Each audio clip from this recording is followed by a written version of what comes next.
Ya, Bapak, Ibu, dan Saudara, mari kita bangkit berdiri. Kita akan berdoa untuk firman Tuhan. Kami bersyukur dan berterima kasih pada pagi hari ini oleh karena kasih dan kebaikan Tuhan. Kami boleh ada sebagaimana kami ada pada saat ini bukan karena kuat gagah dan hebat kami, dan kami serahkan pemberitaan firman Tuhan ke dalam tangan kuat kuasa-Mu Tuhan. Pakai hamba-Mu pada pagi hari ini, urapi dan curahkan kuasa-Mu atas hamba-Mu. Terima kasih Tuhan, di dalam nama Tuhan Yesus Kristus hamba berdoa dan hamba mengucap syukur. Haleluya. Amin. Berikan kemuliaan bagi Tuhan. Ya. Saudara, ketika kita bicara tentang Tuhan dan Allah yang sejati, kerap kali kita dibingungkan oleh banyaknya Tuhan di dalam setiap agama. Tapi kalau kita tarik ya, ada satu sumber yang sama yang berkembang menjadi 3 agama besar. Saya pikir kita bisa mengkerucut kepada 3 agama ini. Yaitu pertama Yudaisme. Yudaisme itu dari Abraham juga. Allah yang disembah oleh orang-orang Yahudi yang hari ini masih menantikan Mesias. Itu namanya Yudaisme. Jadi ada paradoks di sana. Orang Yahudi sepertinya orang Kristen, tapi orang Yahudi sebagian besar masih menantikan Mesias. Itu Yudaisme. Kemudian berkembanglah menjadi Kristen. Ya, Kristen adalah kelompok yang melanjutkan perjalanan dari Yudaisme tadi. Ya, kemudian dilanjutkan lagi ya oleh Islam. Islam itu agama yang lebih panjang lagi. Konon kata mereka adalah penyempurnaan dari Kristen. Ini adalah eskalasi tentang Allah yang sejati. Nah, saya ada satu gambar yang akan saya tunjukkan kepada saudara tentang 3 agama tadi. Ya, saya kasih gambar itu tapi tidak urut.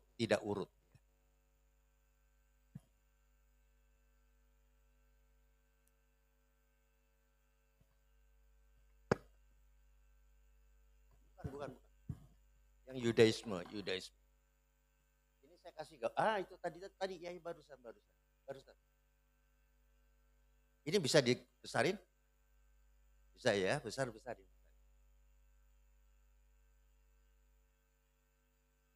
Saya perlu kasih tahu karena kita harus objektif dalam hal menilai Tuhan dan Allah yang sejati. Ya, kalau saya cuma ambil dari Alkitab, ya tentunya kita akan mengatakan oh ini sumber dari kita. Ya, tapi saya tidak mau bicara tentang sumber yang dari kita. Saudara pernah perhatikan ini adalah 3 agama besar. Di luar ini tidak ada Tuhan dan tidak ada Allah. Istri saya mengatakan Hindu bagaimana Pak? Hindu tidak punya Tuhan. Buddha tidak punya Tuhan. Karena Tuhan itu adalah gelar. Ya, gelar yang sifatnya tunggal itu Tuhan. Mereka tuh politeisme. Tuhannya banyak dalam konteks Tuhan kecil. Dan mereka sebut sebagai dewa. Dewa. Nah, coba gambar yang tadi. Kenapa ini saya sampaikan di awal, ini menjadi penting supaya kita itu bisa berpikir tentang objektivitas Tuhan dan Allah yang sejati berdasarkan 3 sumber. Ya, berdasarkan 3 sumber ini.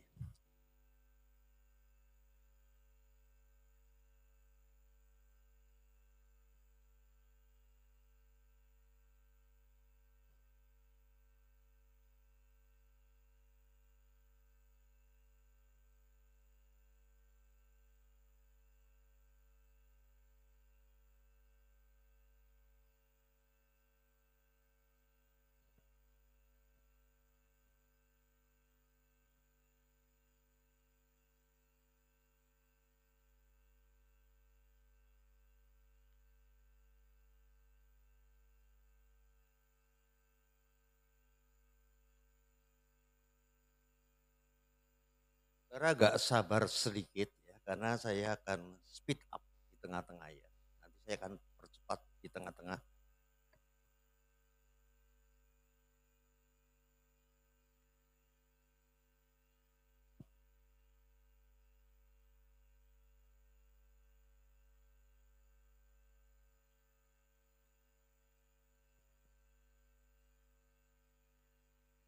sambil ini ditampilkan, Yudaisme berhenti di Musa. Musa identik dengan hukum Taurat. Mereka berhenti di situ. Oleh karenanya mereka masih menantikan Mesias. Jadi tidak berlanjut. Itu Yudaisme.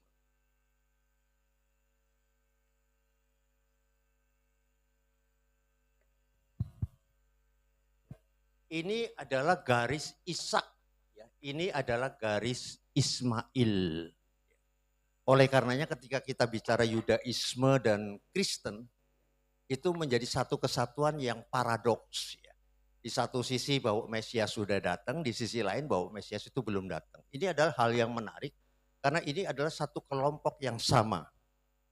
Satu kelompok yang sama. Ketika kita bicara tentang Israel, ya tadi sudah disinggung oleh Bapak Gembala, Israel kerap kali digambarkan sebagian daripada Yudaisme dalam konteks orang-orang Yahudi. Ya, bukan orang-orang Kristen, orang-orang Yahudi.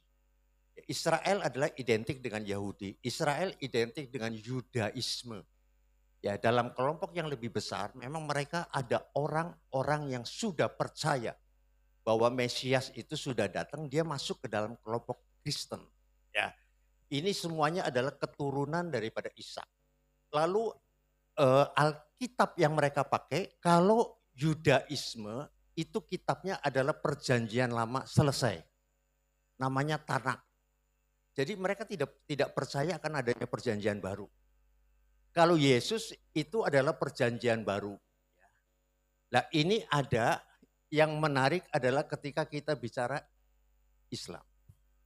Islam memunculkan satu tokoh yang namanya Muhammad. Muhammad itu muncul sebagai nabi terakhir, nabi nomor 25 yang berasal dari tanah Arab.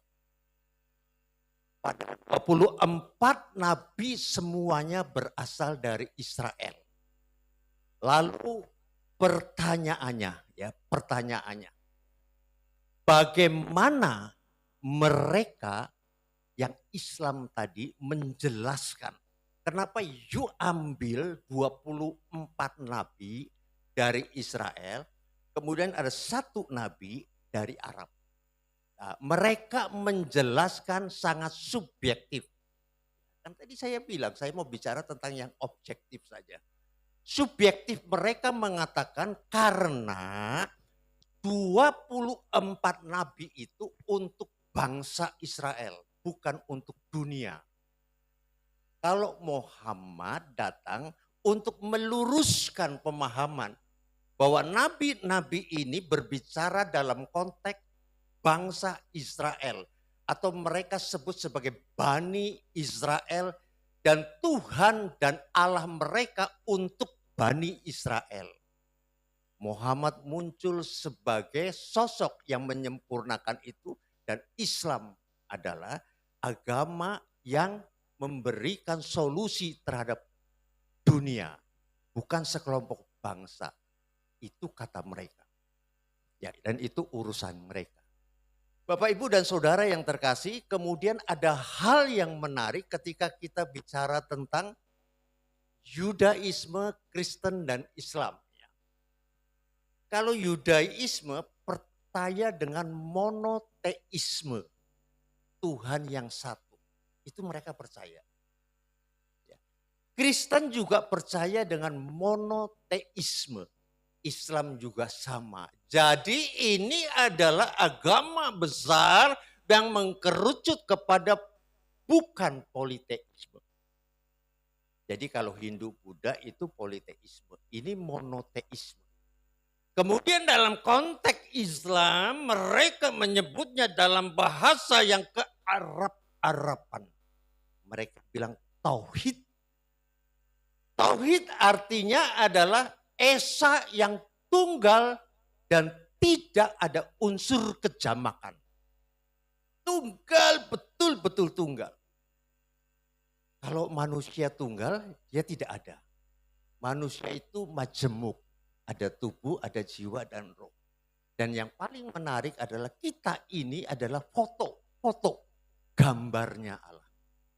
Kalau kita tidak memahami Allah, kita melihat fotonya saja, melihat manusia. Oh, manusia itu bukan tunggal murni. Bayangkan saudara, ketika tubuhmu ada tapi jiwamu tidak ada, rohmu tidak ada, kamu tidak ada. Kamu ada oleh karena ada kemajemukan di sana. Tunggal majemuk. Berkesatuan di dalam kesatuan. Jadi jiwa, roh, tubuh itu tidak bisa terpisah. Ketika tidur di sana ada kemajemukan. Tapi sosoknya tunggal.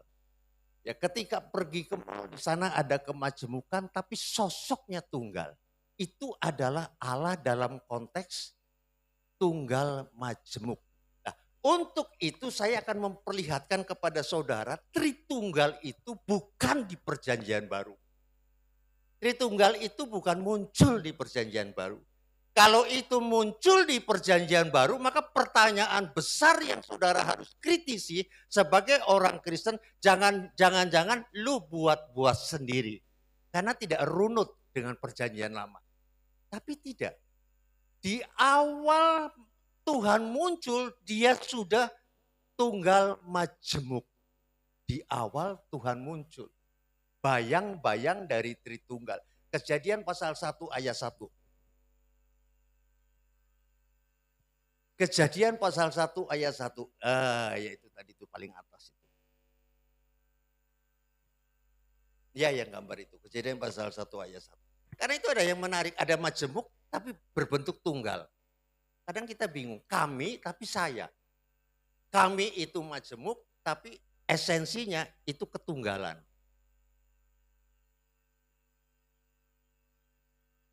Kata Allah di dalam di dalam Kejadian pasal 1 ayat 1 bukan Yahweh.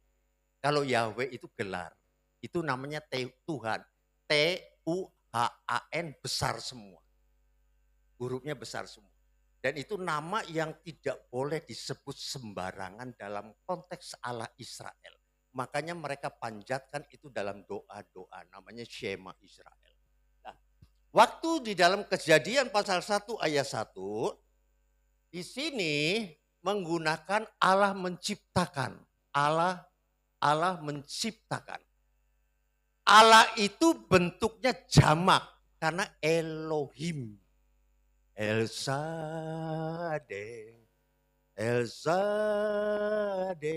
Itu tidak Elohim itu. Itu El itu tunggal. Jadi El itu menggambarkan Elohim yang kuat, gagah perkasa. Itu El.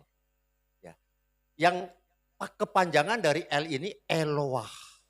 Tapi dalam bentuk tunggal. Tapi itu bukan kepenuhan Allah. Itu sebutan manusia. Tapi dalam kesejatian manusia ada kemajemukan. Nah, Elohim itu adalah kepenuhan dari ilahi. Itu Elohim. Inilah sosok daripada Allah. Elohim. Ada bentuk majemuk bukan menggunakan kata El. Kemudian kalau menggunakan kata Elohim bentuk jamak, dia tidak boleh menggunakan kata bara. Tidak boleh. Dalam konteks struktur kalimat bahasa Ibrani. Kalau jamak, kata kerjanya harus jamak. Tapi ini kata kerjanya tunggal Bapak Ibu. Harusnya kalau mau menjelaskan bahwa ini bentuk jamak yang bukan tunggal, maka katanya harus menggunakan kata baru. Bukan baru, new ya, tapi baru. Baru itu baru cocok. Tapi Alkitab tidak menggunakan kata baru, tapi dia menggunakan kata bara. Jadi bara ini menunjukkan jamak yang tunggal. Satu, tapi sebetulnya banyak.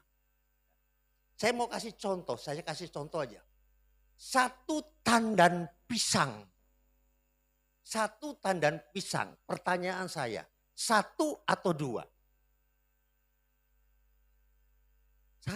Satu tandan pisang. Tapi kalau tandan pisang itu ada 3 pisang, tetap itu satu tandan pisang. Kalau di situ ada 10 pisang, itu tetap satu tandan pisang.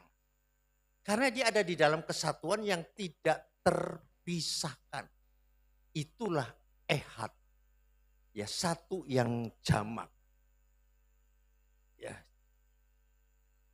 Jadi artinya Allah itu satu, bukan jamak. Bukan tiga, tapi Allah itu satu. Misteri tentang kejamakannya belum tersingkap di dalam perjanjian lama. Tapi saudara harus kembali kepada bangsa Israel yang menyembah Elohim dengan gelar Tuhan. Ulangan pasal 6 ayat yang keempat.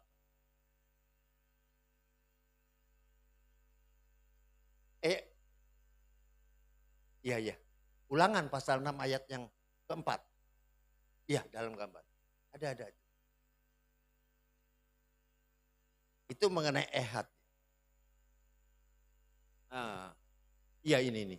Coba dibesarin.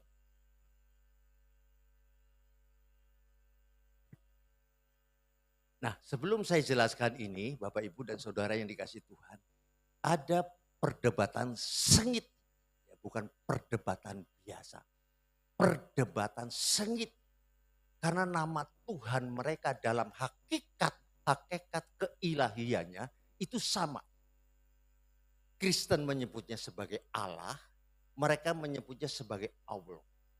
Itu adalah hakikat ilahi, itu bukan gelar ilahi. Hakikat ilahi itu adalah Allah. Ini adalah Allah yang disembah oleh Abraham, Ishak dan Yakub. Karena perjanjian Tuhan kepada Abraham, Ishak dan Yakub. Jauh sebelum Abraham, Ishak dan Yakub memunculkan Allah sesembahan mereka, bangsa Israel dalam konteks Elohim tadi mendeklarasi tentang Elohim itu sebagai Tuhan. Elohim itu Allah, Bapak. Tapi Elohim itu adalah Tuhan itu sendiri. Nah, ini adalah doa. Ini adalah deklarasi. Apa artinya deklarasi? Deklarasi artinya satu realita yang dideklar terus menerus, itu deklarasi. 17 Agustus 1945 adalah hari kemerdekaan Republik Indonesia. Itu deklarasi. Ya, tidak ada tanggal lain, tidak ada bulan lain, tidak ada tahun lain. Nah, ketika kita bicara tentang Ulangan pasal 6 ayat ini juga bagian dari Yudaisme. Jadi Tuhan yang disembah oleh Yudaisme, orang Yahudi sekarang, itu sama dengan Tuhan kita. Tapi hakikat ilahinya beda jauh. Ya, karena Allah itu adalah Yesus. Tapi mereka bilang Yesus itu bukan Allah.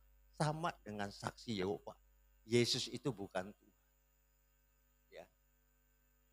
Ini adalah Yudaisme merupakan akar daripada kekristenan. Dan di sana dikatakan, dengarlah hai Israel, Tuhan, ini Yahweh. Tuhan huruf besar. Itu Allah kita, ya. Tuhan itu gelar, Allah itu kesejatian ilahi, hakikat ilahi itu Allah. Tuhan itu Esa. Nah, Esa ini menggunakan kata ehad. Ya, Tuhan itu ehad.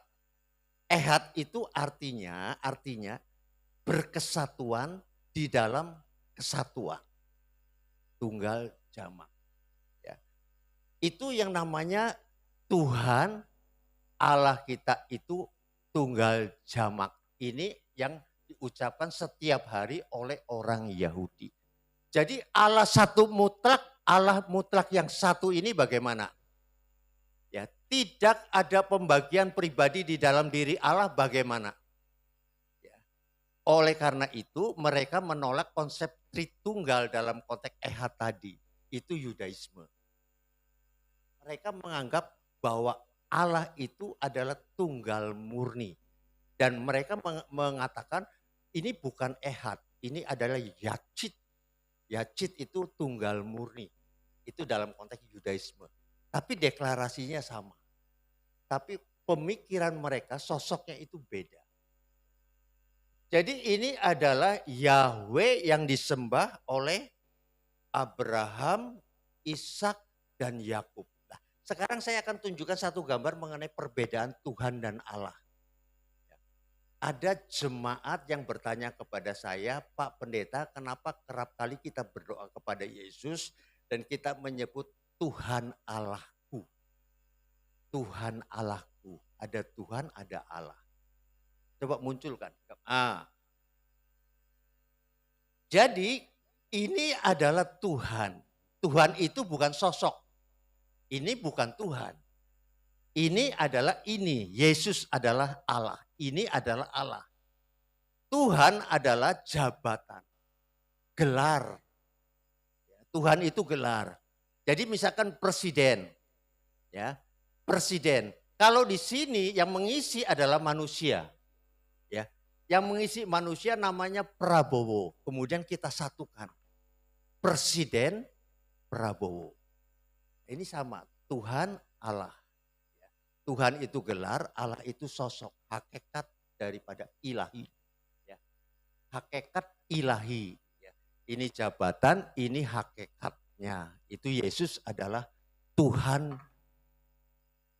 dan Allah. Ya. Bagi saudara dan saya. Ya. Kemudian ada satu bagian yang mengkaitkan dengan Israel itu di mata orang Islam. Ada satu ayat itu, coba munculkan. Ada enggak? Ada enggak? Coba terus.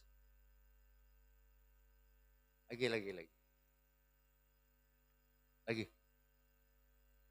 Udah, yang ini dulu boleh, yang ini dulu.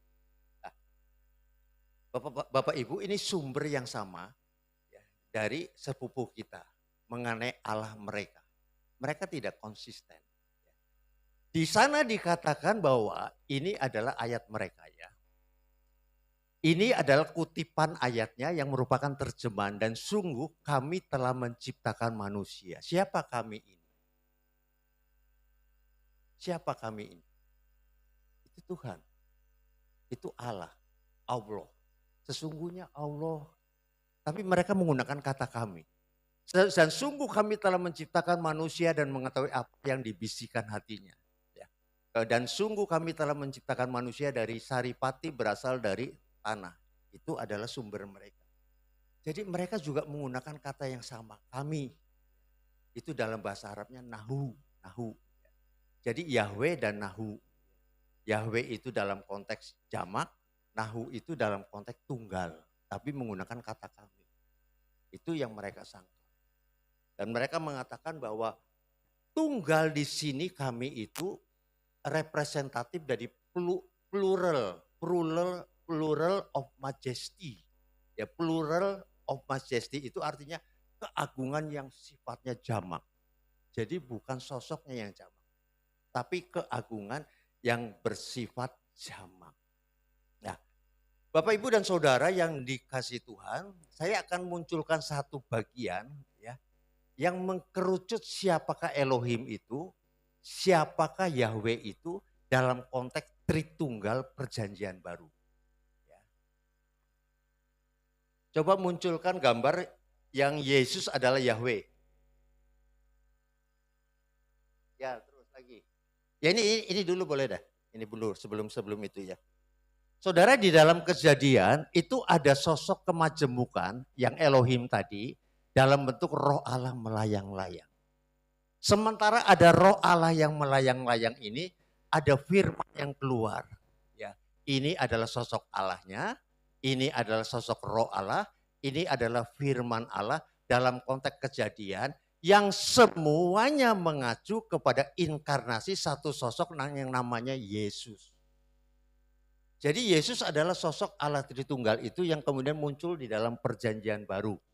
Perjanjian Baru menjelaskan firman itu adalah Allah itu adalah Yesus. Menjelaskan bahwa firman itu adalah Kristus, Yesus Kristus. Kristus itu gelar daripada Tuhan. Jadi Yesus adalah Tuhan. Bapak Ibu dan Saudara yang dikasih Tuhan, ketika kita melihat ini, maka kita melihat bahwa ada satu penjelasan tentang kemajemukan penciptaan yang equal sama dengan yang mereka Al-Quran mereka ambil, kami menciptakan. Sebetulnya di dalam konteks kami itu, mereka tidak bisa menjelaskan kemajemukan itu, mereka mengambil pilihan untuk menafsirkan bahwa itu bukan jamak, tapi itu tunggal murni, ya itu namanya yajid. Kemudian coba munculkan lagi gambar yang lain. Lagi coba. Nah, ini bolehlah ini. Ya, mungkin ini bisa bagian-bagian yang paling terakhir ya. Jadi ketika kita bicara tentang Yahweh, ini Yahweh Bapak Ibu di dalam Zakaria. Zakaria pasal 12 ayat 10, ini Yahweh berkata. Padahal tuh Yahweh itu belum muncul dalam bentuk sosok. Yahweh itu tidak jelas, tidak terlihat karena Allah itu adalah roh. Itu tidak terlihat. Tapi kerinduan Allah memperlihatkan dirinya itu besar, lebih besar daripada kerinduan kita untuk melihat dirinya. Ya, kerinduan Allah lebih besar. Yahweh berkata mereka akan memandang kepada Yahweh, kepada aku katanya. Dan yang telah mereka tikam. Jadi yang ditikam sini siapa? Yahweh. Yahweh sendiri mengatakan bahwa ada satu nubuatan bahwa mereka akan menikam aku. Yahweh ditikam. Nah, kemudian nubuatan ini digenapi di dalam perjanjian baru Bapak Ibu. Ya, ini adalah nubuatan, ini perjanjian baru, Yohanes 19 ayat 37, ayat ini digenapi ketika Yesus ditusuk di kayu salib. Ada sosok Yahweh yang ditikam, ada sosok Yesus yang ditikam. Ya, ini adalah sosok yang sama. Ya, jadi Yesus adalah Yahweh itu sendiri. Perjanjian baru berulang kali melakukan pola ini, ayat-ayat perjanjian lama tentang Yahweh diterapkan langsung kepada Yesus itu ayatnya banyak Bapak Ibu. Ayatnya banyak. Salah satunya adalah Ibrani pasal 1 ayat yang ketiga. Coba kita munculkan Ibrani pasal 1 ayat yang ketiga.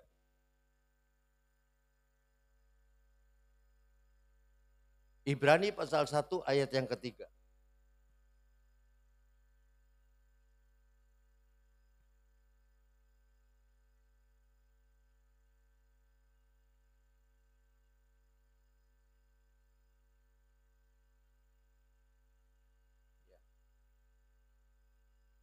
Ini bicara tentang Yesus.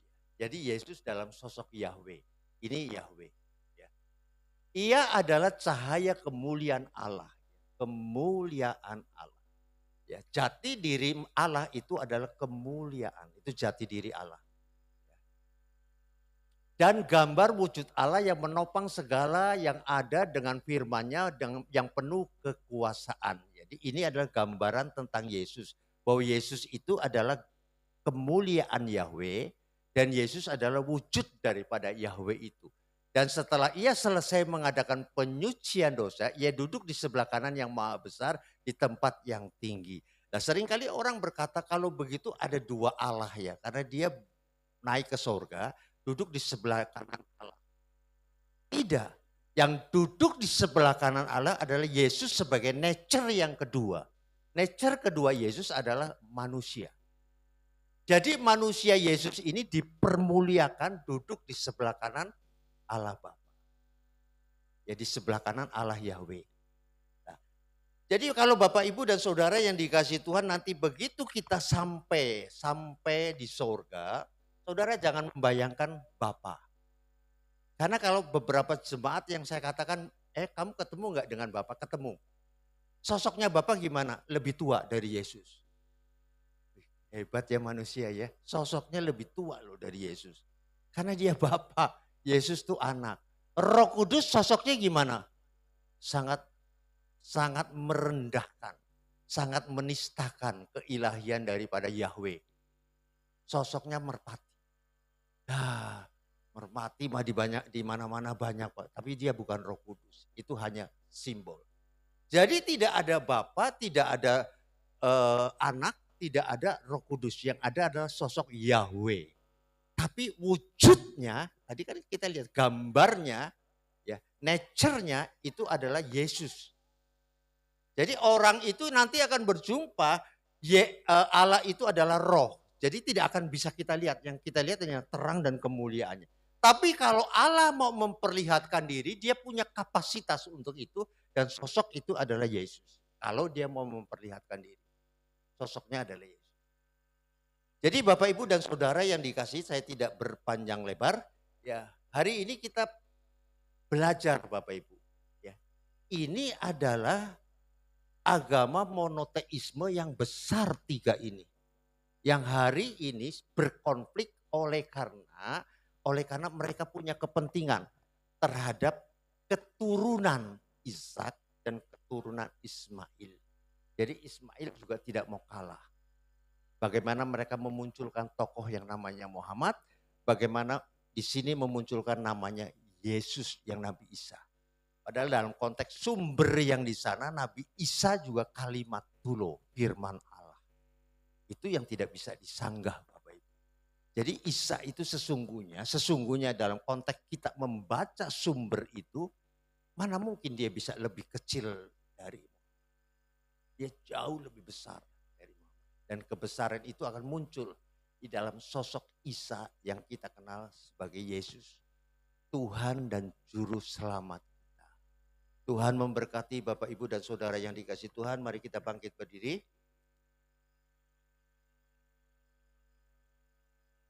Angkat pujian kemurahan Tuhan. Kemurahan-Mu lebih dari hidup, kemurahan-Mu, kemurahan-Mu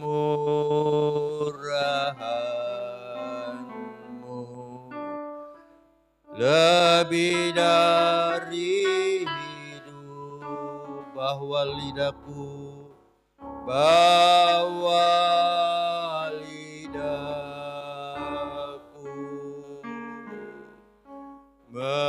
memuji Engkau, kemurahan-Mu lebih dari hidup. Sekali lagi, kemurahan-Mu, kemurahan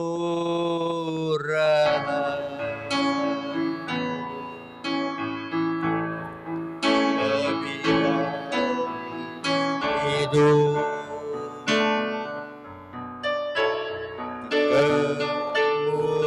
kemurahan lebih dari hidup, bawa lidahku,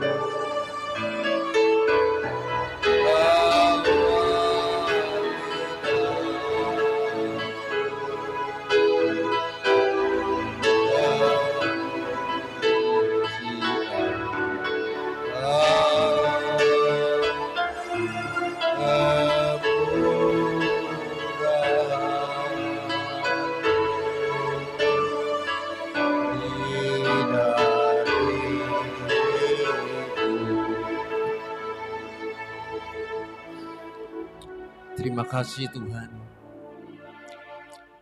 Hamba-Mu sudah selesai menyampaikan apa yang Tuhan ingin sampaikan kepada jemaat. Biarlah pemahaman pengertian ini boleh dipahami oleh umat-umat Tuhan. Supaya mereka lebih mantap di dalam fundamental keimanan mereka. Bahwa ada bagian yang hamba Tuhan sampaikan, ada bagian Roh Kudus yang menolong setiap jemaat untuk mengerti dan memahami kebenaran yang sangat dalam ini.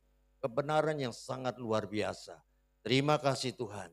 Dalam nama Tuhan Yesus Kristus, hamba berdoa dan hamba mengucap syukur. Haleluya. Amin. Berikan kemuliaan bagi Tuhan.